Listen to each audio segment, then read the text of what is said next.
Welcome to Moments with Marianne. I'm so delighted we're spending this time here today. We have a very inspiring show coming right up with special guest Gary Lindberg, and he's here today to share with us his new upcoming book, Letters from Elvis. Now, Gary is a writer, film producer, and director who has won over 100 major national and international awards. He's a co-writer and producer of the Paramount Pictures featured film, That Was Then, This Is Now, starring Morgan Freeman. So let's welcome to the show, Gary Lindberg. Thank you, Marianne. Oh, what a pleasure it is to have you here. And just when we thought we knew all there is to know about Elvis, your book comes along and just breaks all barriers. It does. Somebody said that all other books will have to be re-examined after this one is released because it has information that has previously been unknown about his life.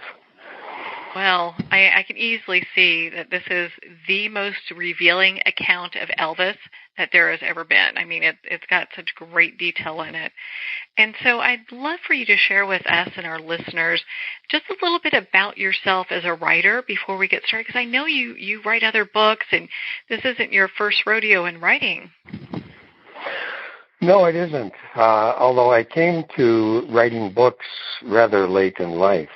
I originally spent 40 years as a filmmaker and a digital marketing specialist.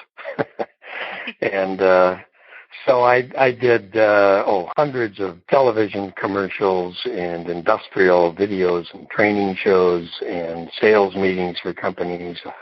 I've done feature films with Paramount as a writer and producer, and specials for HBO and Showtime, Nickelodeon. So that was my career for many, many years. I loved the film business. And I eventually just couldn't do it anymore, and I retired. And I decided I would do the other thing that was a real passion of mine, which I'd committed to myself rather early in life that before I died, I would write and publish a novel. And I had adapted other people's novels for movies and written screenplays, but I had never written a novel myself. So I had a story in mind. It was a historical novel, and I wrote it and went through the typical path that most debut authors go through, trying to find an agent. I spent a year and a half, couldn't find one. I finally decided to just go to publishers directly. Couldn't find a publisher. Maybe the fact that my novel was 336,000 words had something to do with all of my rejections. It's about 5 times as long as a typical novel. So I wrote something that I believed would be a little more commercial than my historical novel set in middle 1800s in Persia, and wrote a thriller and self-published it because I believed I had all of the necessary skills. And lo and behold, it came out, and 2 months later, it was the #1 best-selling thriller on Amazon. It was outselling Vince Flynn novels and all of the other big guys. And so that encouraged me and led me to believe that maybe there was a career path here for me. And so I wrote a follow-up. I turned my one-book thriller into a series and produced another sequel, and had another #1 best-selling paranormal thriller, and went on from there. Now I've published 4 novels and another nonfiction book, and this will be my 6th book. But along the way, because of some of my success self-publishing my own books, a number of other authors contacted me and asked if I could help them. Their books were languishing, as most books do, on Amazon.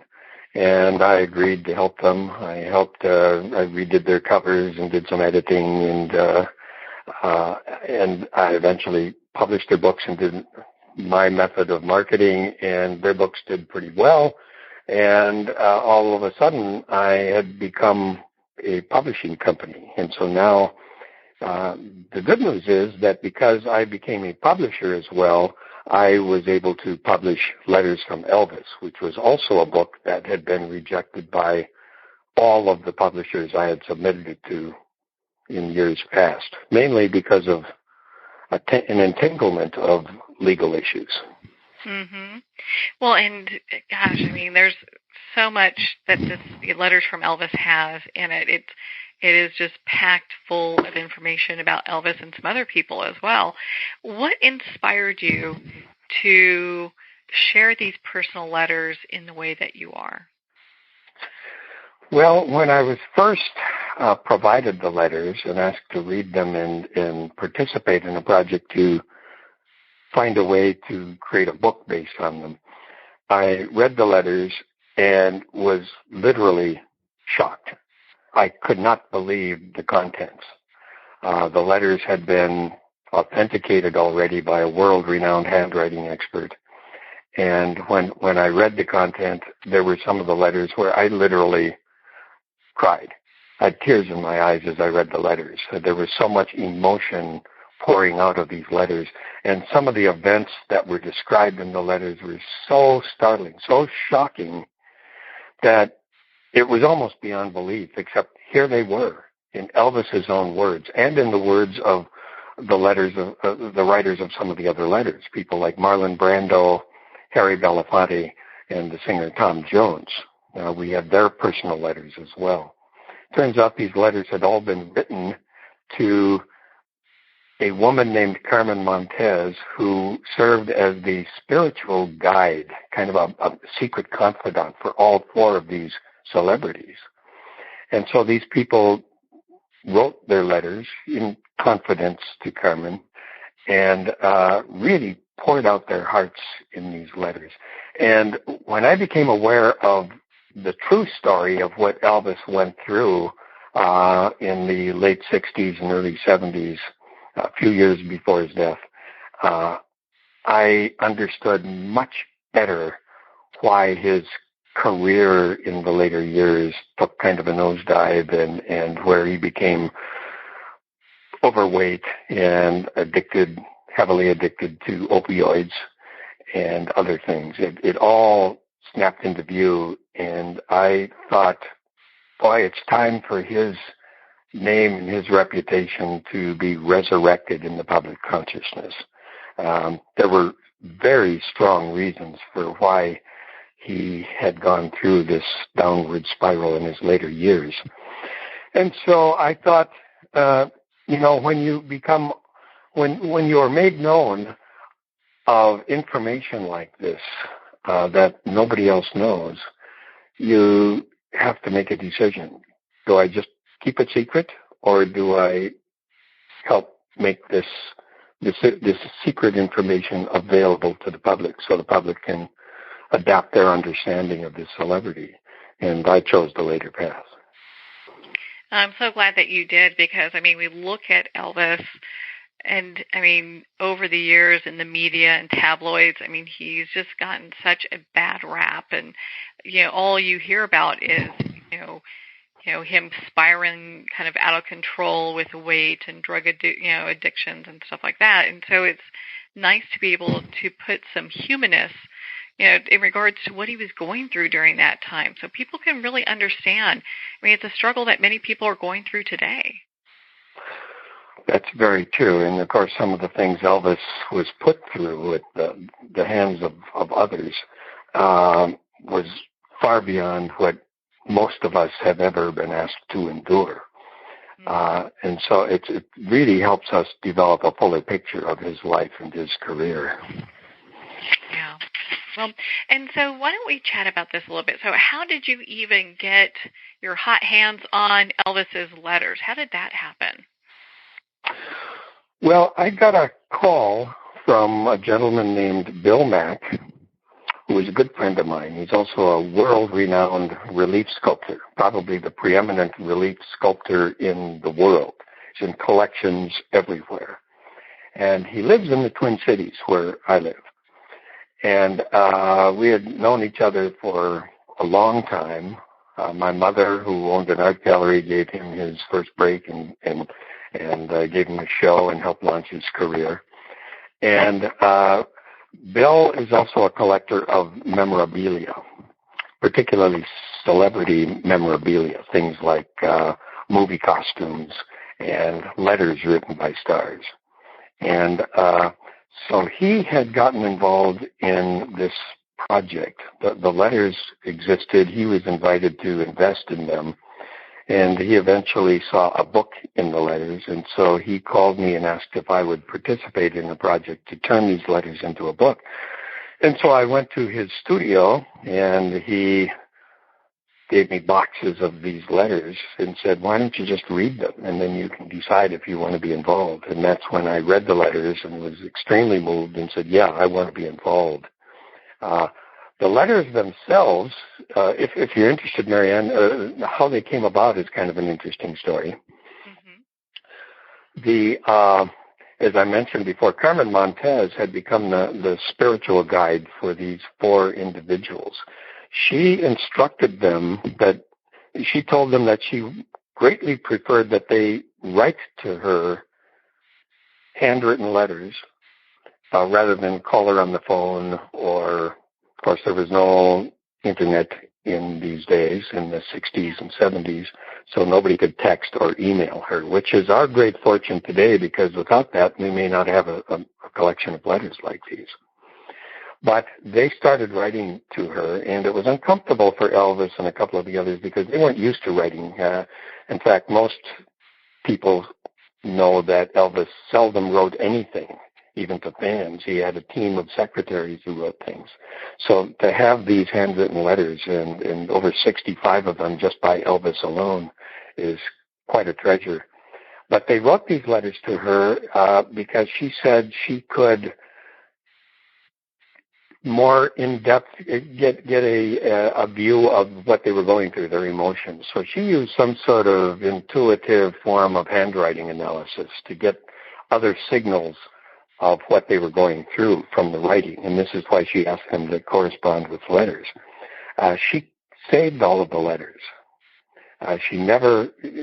Some of her students knew that she was the secret confidant for these people, but none of them knew that they were sending her letters and that she had kept them.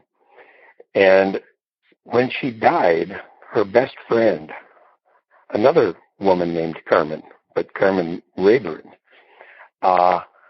went to her estate sale because she died intestate. She had no heirs, and bought 3 suitcases and a mirror and a few other objects that reminded her of her good friend Carmen Montez. And Rayburn took them back to the ranch, and when she opened the suitcases, she was astonished to see that there were all of these letters by these famous people. And as she told me, she almost had a heart attack. And so she read the letters, and she too was very moved. And so all of a sudden, the letters had changed hands from Carmen Montez to her good friend Carmen Rayburn. Carmen Rayburn, in turn, also saw that there was potentially a book in these letters, and that this information should find its way to the public to correct the record about Elvis. And so she hired an author named Robert Schweitzer. And most people don't remember who Robert Schweitzer was, but Robert Schweitzer was Marilyn Monroe's first husband.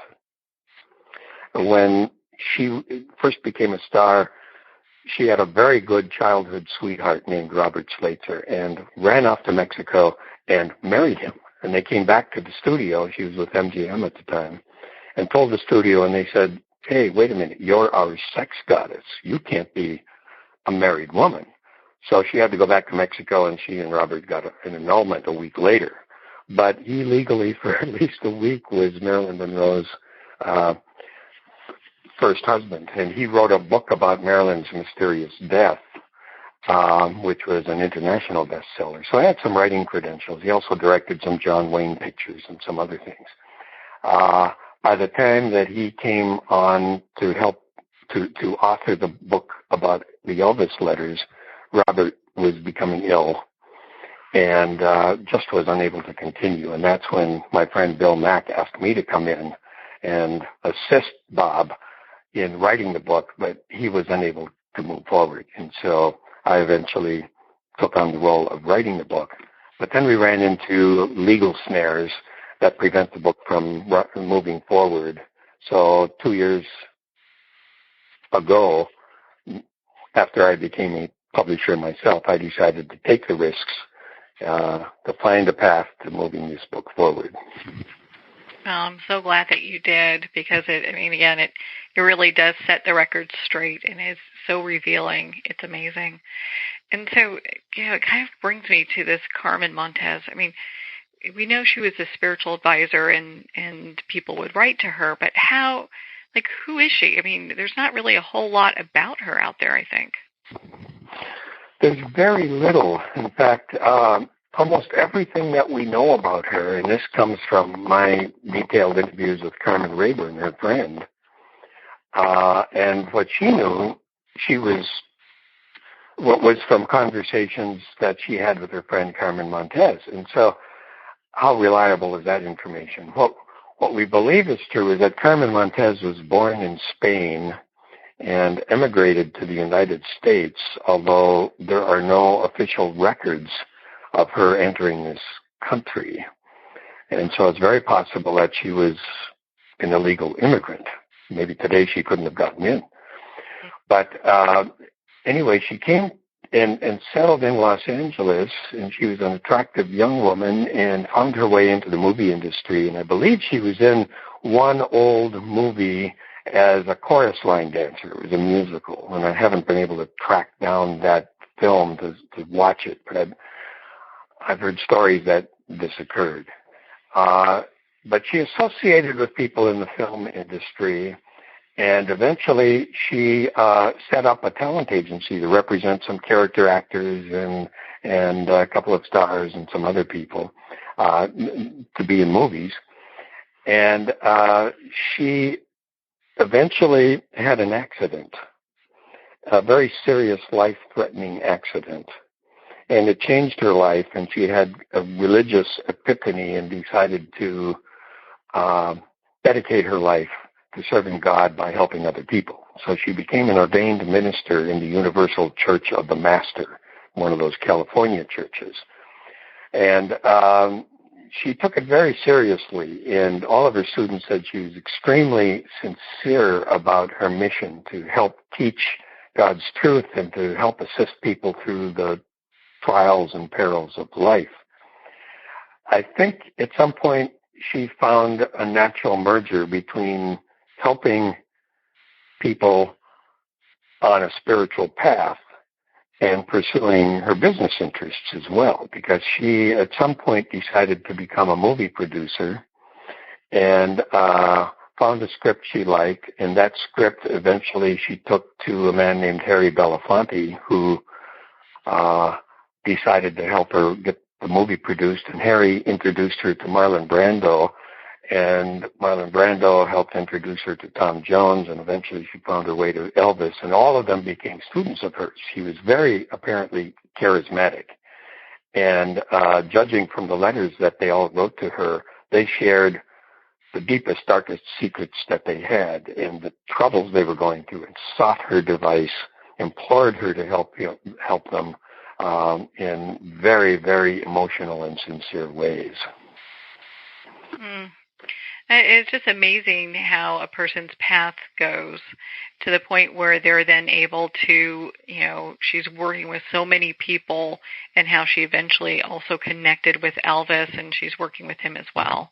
I mean, you look at this and it's like, wow, connecting all those dots is a little bit mind-boggling in some ways, but she was very well respected, it seemed, within those communities. Yes, and I think most of her students, as she called them, the people who she helped in a confidential way, most of them were referrals. As you could see, Harry introduced her to Marlon Brando, and Marlon Brando became an avid student, and she became his spiritual guide. And then there was Tom Jones, and then Elvis. What's interesting is that because of her emphasis on receiving the handwritten letters from her acolytes, I discovered that for all of the time, a 5-year period that she counseled Elvis Presley She never once met Elvis in person. It was all done through correspondence, even though they lived maybe 7 miles from each other. And Elvis at times couriered his letters to her instead of posting them, although we have some postmarked envelopes for letters that he also mailed to her. But the others she did meet occasionally face to face, but never once did she meet Elvis Presley. But you would never know that from the depth of emotion and sincerity in Elvis's letters to her. I really wish that we had her letters back to these gentlemen. We have none of them. Of course, she mailed them off, so she didn't have copies of them. But I wonder what those letters were like. I get those letters in return. Well, it's interesting. What do you think that Elvis never met with her? Was it maybe because he couldn't, it'd be difficult for him to be seen with someone that kind of is a spiritual advisor? Or was it just, do you have any thoughts around that? I certainly do. I've had 30 years to think about this. I believe that Elvis, of course, was married to Priscilla, his wife, Priscilla Presley. And she had become, according to her own words in her autobiography, quite jealous of him because lots of women were throwing themselves at Elvis, not just fans, but some of the stars that worked with him in movies. And there was Anne Margaret. Well, there was a whole list of women who were strongly attracted to him. Nancy Sinatra, whose father, Frank, of course, was involved with the mob.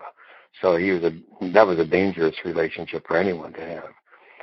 And there were a few occasions where they had written love letters to Elvis, and he kept them, and Priscilla found them in Graceland in the house. And they had terrible arguments over these, and he complained that he wasn't responsible for what people wrote to him. And she said, well, why did you keep them? And he couldn't answer it. And so she talks about this in her book, Elvis and Me.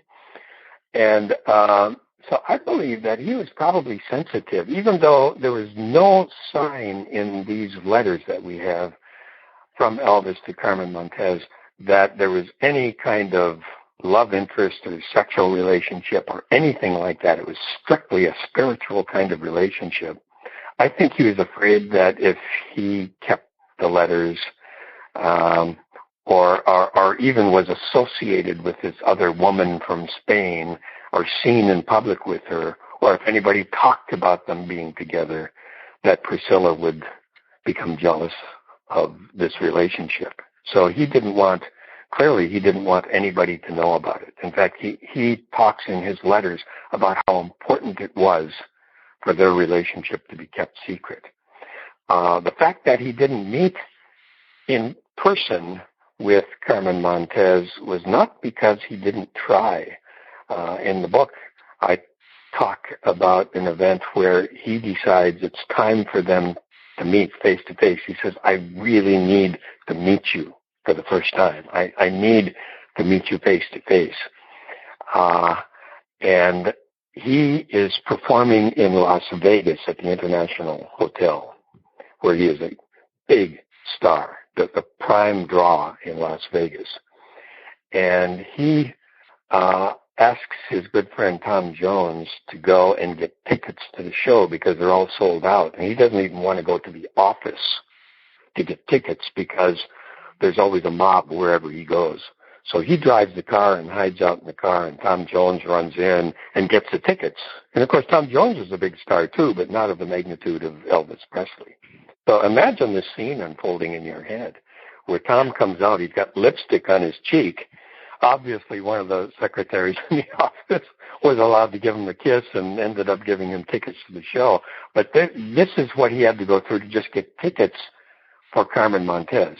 He ended up getting 2 tickets, one for Carmen and one for the young female screenwriter who she was representing in the movie industry, a woman named Kathy Kane. And so he arranges for them. He arranges for a hotel on the outskirts of town where they wouldn't be seen. He goes to great pains to keep their trip there secret. He says, I can't afford to be seen with you, not because I'm ashamed of you, but you know why I can't be seen with another woman. And so he says, after the show, I'm hoping that we'll be able to find a way of getting together. So they come into Las Vegas. They drive from L.A. to Las Vegas, and he gets them special parking privileges, and they hole up in this motel on the outskirts of Vegas and go to the show, and it's an incredible performance. And the reviews are rave reviews, and there's a big party afterwards. And, of course, Carmen Montez and Kathy can't go there because they can't be seen there. And Elvis gets swept up with all the publicity and all the accolades, and they end up never seeing each other. So by the end of their lives, they had gone through this intense personal relationship, kind of pen pals, and never once met each other face to face. I think it's an extraordinary story in itself. That really is, especially with all the dynamics going on, and he's looking to keep as much peace in his home as possible because he knows just the Hollywood life is. Because he was kind of one of the first people that crowds are going as crazy for a singer. That there were others too, but it really kind of was interesting how he really had people going after him. Oh, they certainly did. It's even those of us who were alive during his era, when the fans virtually stormed the stage. It's hard to imagine the kind of frenzy there was whenever he performed. Well, on that note, we're going to pause here for a quick break. We've been speaking with Gary Lindberg in regards to his new book, Letters from Elvis. You've been listening to Moments with Marianne. We'll be right back after these messages.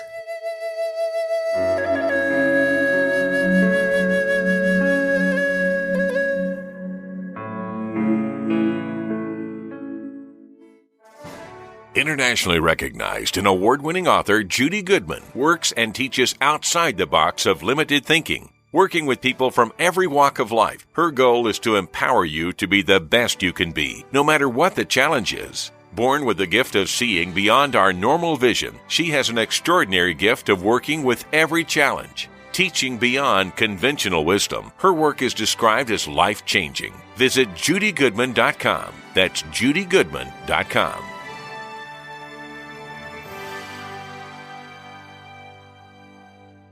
There comes a moment when you realize you're somewhere special, when you discover that each beautiful creature that you see has been rescued from a life of absolute horror and brought to this incredibly free place. Here's where their lives were forever changed and where yours will as well. Discover over 500 tigers, bears, and lions at the brand new visitor center at the Wild Animal Sanctuary just outside Denver. For more information, visit wildanimalsanctuary.org. Discover true freedom at the Wild Animal Sanctuary.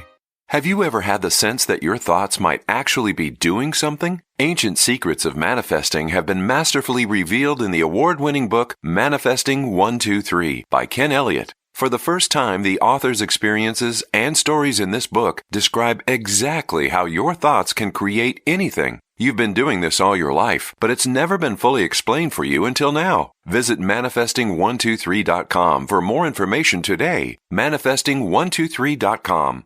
There are nearly 2 million Americans living with amputation. Many live right here in San Antonio. Becoming an amputee can be scary, frustrating, isolating, but there's no reason to feel alone. The San Antonio Amputee Foundation is here to help support you and guide you toward resources such as home and car modifications and even prosthetic limbs. For more information or to make a donation, visit saamputee.org. We'll help you live a full, active life, one step at a time. San Antonio Amputee Foundation, healing limbs, hearts, and souls.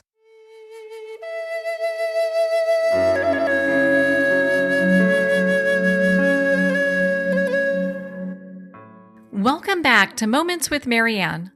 We're here today with special guest Gary Lindberg, and he's here to share with us his new upcoming book, Letters from Elvis. Now, Gary, before we went to break, one of the questions that I know everyone's asking, it's like the $1 million question. Are these letters, I know they're handwritten, have they been authenticated? Yes, the letters have been authenticated in many ways. As I mentioned, the letters were shared,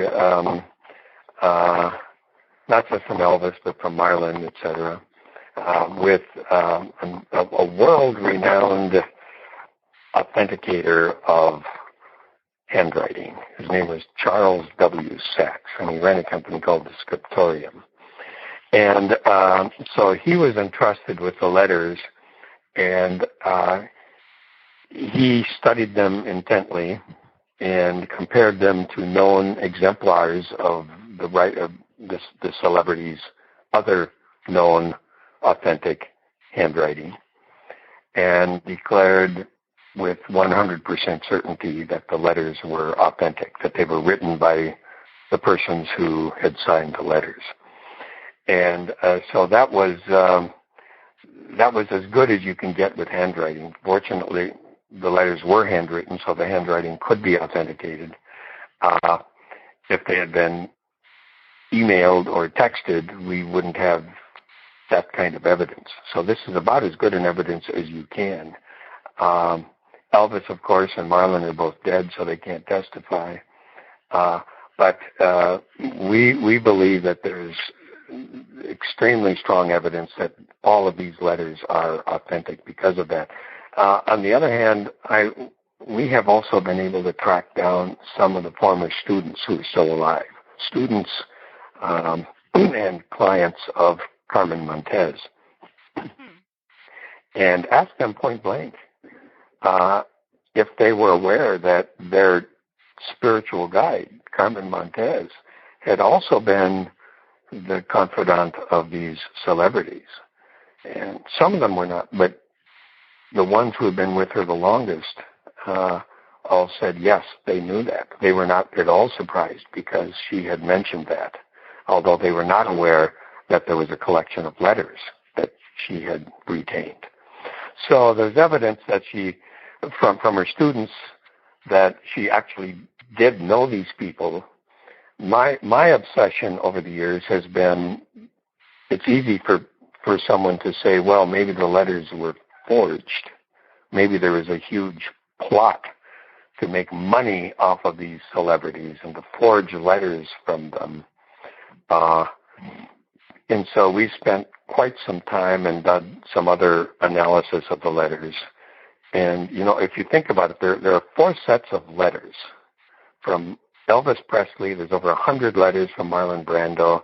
There's about 50 letters from Harry Belafonte and quite a large number from Tom Jones. These are the 4 people who all became very close, intimate friends with each other and corroborated in their letters the facts in the letters from the other writers. So there's internal corroboration between the letters as well. But we went to great lengths to do interviews and to study the letters. It would have taken an enormous conspiracy to forge these letters. There would have taken at least 4 different people, all of the handwriting experts, and I've brought in additional experts who have analyzed the letters, have said that they were absolutely not written by the same person. One person cannot write in a hand so distinctive that you can't tell who the original writer was. And so it would have taken 4 different writers. They would have had to have developed a very complicated story that went over a 5-year period with lots of miscellaneous facts thrown in, all of which we've corroborated. In other words, if Elvis says in a letter, or Marlon says Elvis was at the International Hotel in Las Vegas on a certain date, we have gone through and checked, was he there on that date? Did the events that were described take place if they were public events? And everything, all of the internal facts have checked out. We have found only 2 minor disparities which are explainable. And so it actually would have taken 6 different conspirators to forge this collection of letters because of one very unusual consequence. Something that happened during the writing of the letters that's a bit spooky. Marlon Brando, occasionally during the writing of letters to Carmen, stops writing in his own handwriting and starts to write in the handwriting of someone else who has died. He writes a number of letters and signs that portion of the letters as Jenny, Jeni. And Jenny, it turns out, was a dead girlfriend, an old girlfriend of Elvis Presley, who he was deeply in love with. And here is Marlon seeming to channel Jenny right in the middle of a letter, signs off, and then Marlon will sign back onto the letter in his own handwriting and say, I have no idea what I just wrote, but I see it's from Jenny. I don't know anything about it. I'm exhausted. I'll talk to you later. And he also occasionally sends independent letters to Carmen that he has written in the handwriting of an Indian chief named Chief Talking Eagle. And these letters weren't even written in cursive. And you can kind of understand why, because if you were an Indian, you probably never learned to write cursive. But they were written almost with stabs of a pen in block letters in English, but broken English, and signed as Chief Talking Eagle.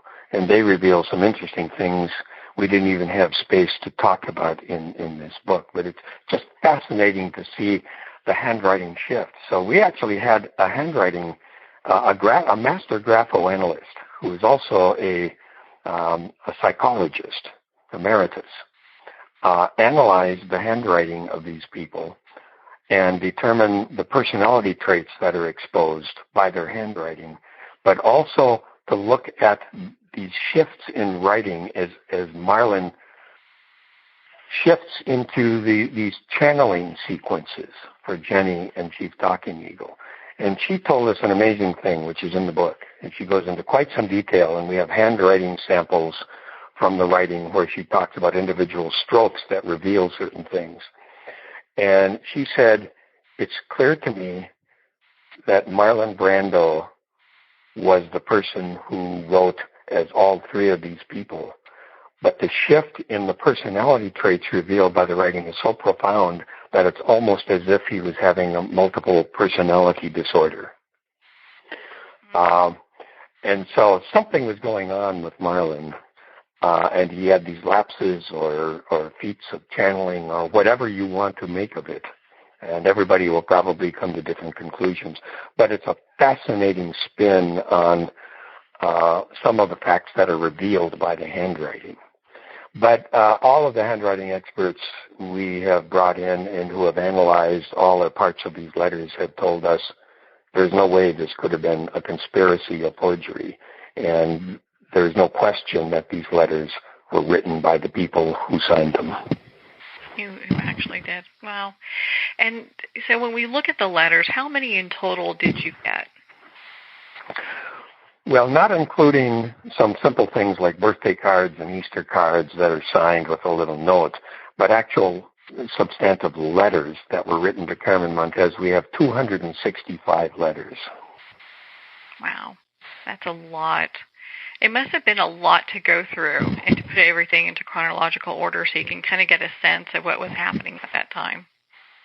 It took years because some of the letters could only be dated by looking at the facts contained in the letters.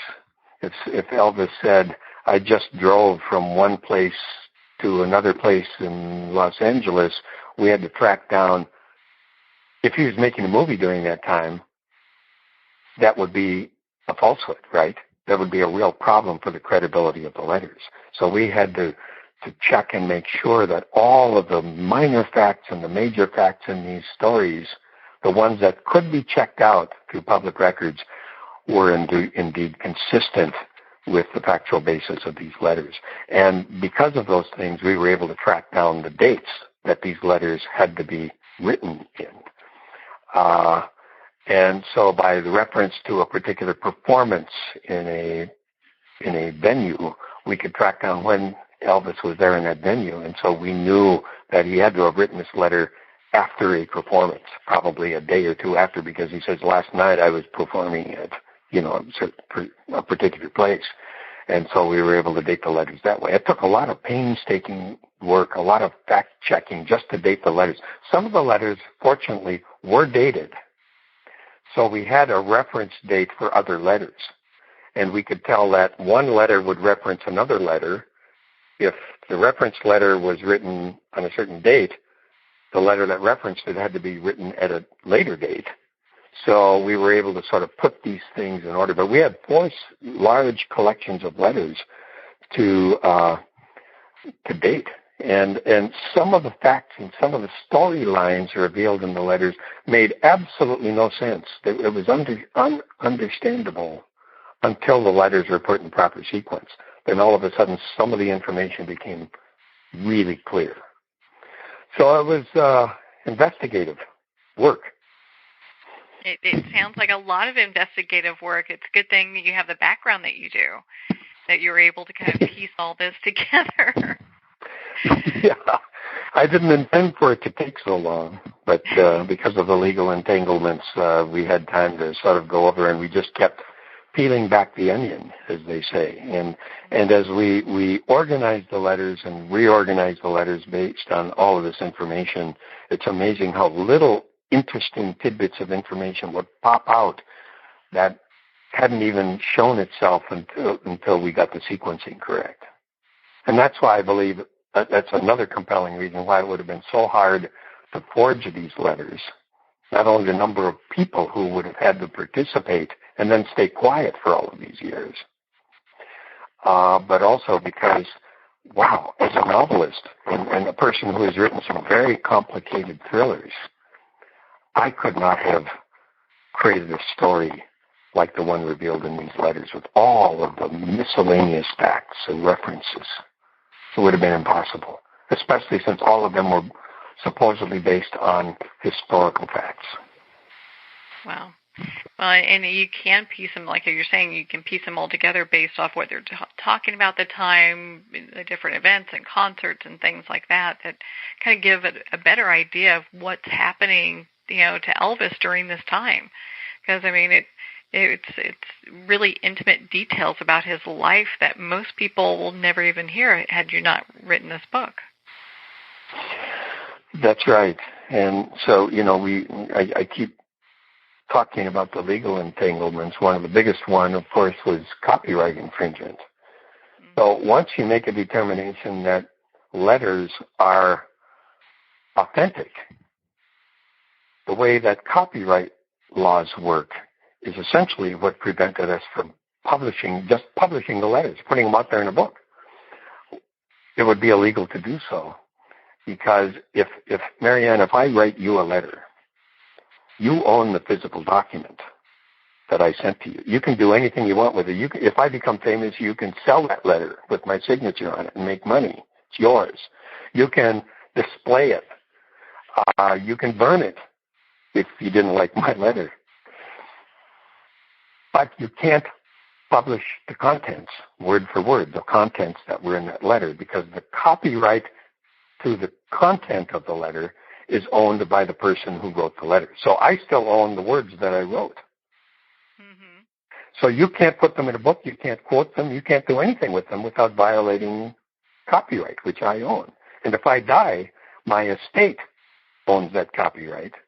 And if the estate chooses, they can sell my copyright to those words to somebody who manages the rights for celebrities. And that's what has happened with Elvis's words and all of these letters. The copyright to the content is owned by the estates, or in the case of Elvis Presley, by Elvis Presley Enterprises, which sold all of the rights to a company called Authentic Brands. So even the ownership of the copyright takes sometimes weeks or months to track down. And suing a publisher or an author for copyright is like a death knell for that company or that author's career, and can be very, very expensive. The damages can be all of the profits made and damages.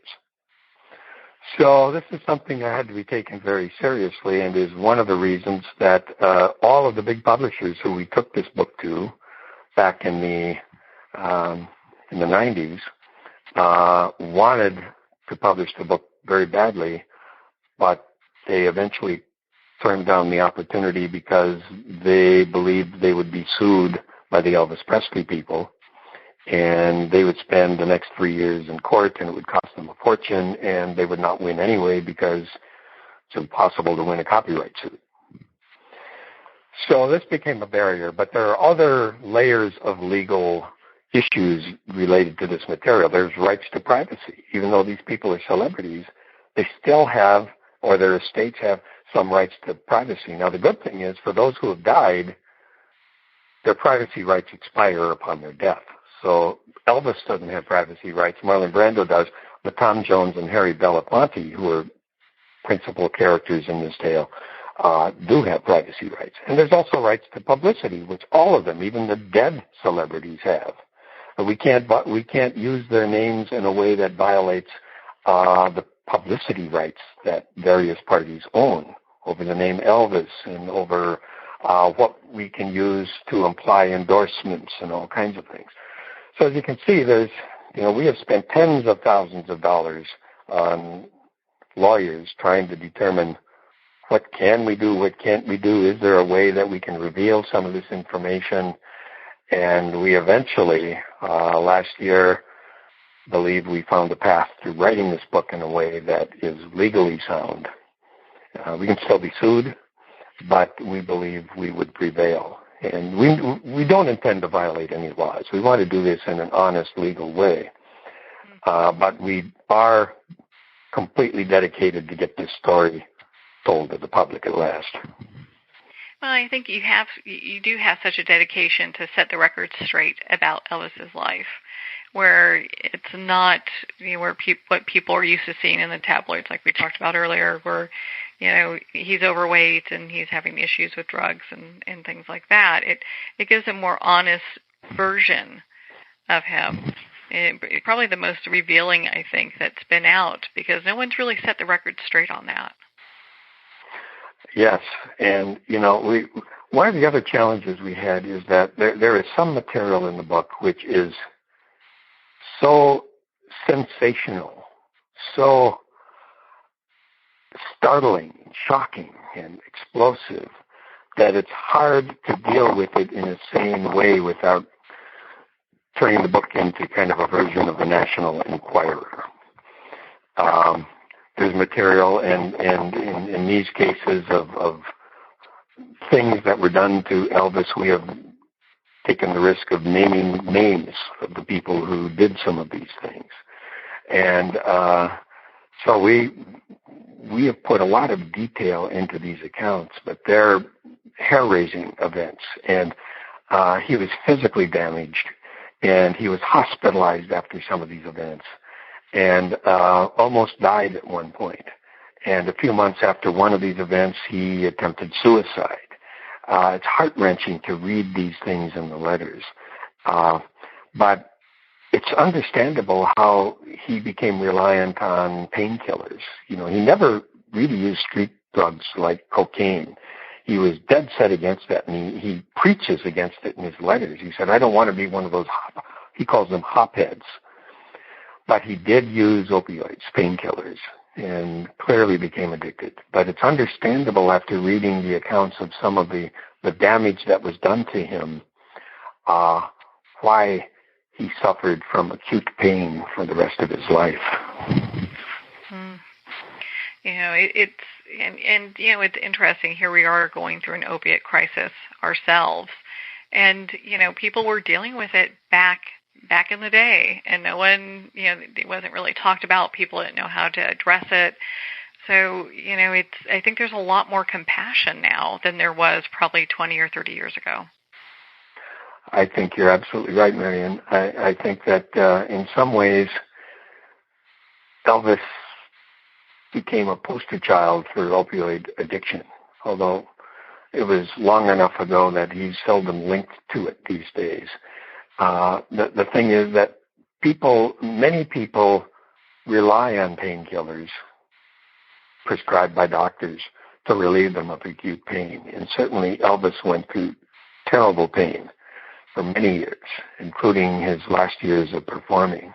and it profoundly affected him. But it's really, I only have compassion for him now that I understand what he was asked to endure during this period from 68 to 72 that the letters cover. I had no idea what he had gone through and how his body was damaged by others. But, we're also going through an era which we refer to as the Me Too era, the Me Too movement. And if Elvis were alive today, he would also be a representative of that movement. We're just now starting to learn that not only women are sexually harassed and sexually abused, but men are too. And Elvis was no exception. And the accounts which are in the book of what he went through in that vein, the hashtag kept ringing out as I was writing those passages in the book. Elvis, Me Too. And it still brings tears to my eyes when I think about it. And it's interesting that when I was first shown these letters, and even when I first heard Elvis Presley, I was not an avid Elvis fan. I admired him. He had this incredible voice and control and emotion in his music, and I enjoyed it like everybody else, but I wasn't a huge fan. I didn't go to his concerts. I listened to his music on the radio. My wife collected his records, but I didn't. But after reading these letters, I have to say my admiration for him, my compassion for him has increased exponentially. No, I can imagine. The book is it's a powerful read. It really is such a powerful read, and I think when people pick it up, they're going to get a new vision of Elvis that they've never had. And that's kind of the point of it all. Yes, without a doubt. Well, and so, Gary, where can our listeners connect with you and be part of your community and learn more about Letters from Elvis? Well, Marianne, thank you for being one of the very first people in the world to talk about this book. We have just now begun our publicity efforts for the book, and you are the second to conduct an interview about it. Thank you very much for that. Oh, you're early in the curve, and the book itself will be released. The paperback version of it, we decided to forego a hardcover because those are very expensive and a lot of people wouldn't be able to afford it, and then it would be months before they could get the book. So we decided to go immediately to paperback so it would be accessible to more people. The paperback will be released in bookstores all over the country and on Amazon and Barnes & Noble on November 1st, the day after Halloween. The Kindle is available on Amazon as a pre-order today. So a person can go to Amazon, pre-order the Kindle, and it will be delivered bright and early on the morning of November 1st, and it'll show up on their Kindles, and they'll be able to read the book. But for people who want to get in queue and get it first, they can order it as a Kindle today on Amazon. Well, how exciting is that? So they can be the first people to get their own copy of Letters from Elvis and be able to dive into this book and learn so much more. There's so much more that has never been revealed that you're talking and sharing about in this book. Oh, yes, and of course there's a lot more in the book than we have even discussed, so, yeah. I bet there's a backstory to that. Almost sounds like a film, Yes, doesn't it? Or a miniseries. Miniseries, yeah, all the above. But, Gary, thank you so much for taking the time to be on the show with us here today. Well, thank you very much. You're a generous host. Well, thank you so much, Gary. It's been such a pleasure to spend this time with you and, of course, to talk about your upcoming book, Letters from Elvis. Now, Gary's book will be available soon. It's available for pre-order now at his website. Make sure to go check that out. And I'm sure it's going to be a bestseller as soon as it releases. It's that good. Well, we're at the end of our time today. I would like to thank everyone for tuning in. You've been listening to Moments with Marianne. And remember, make every moment count.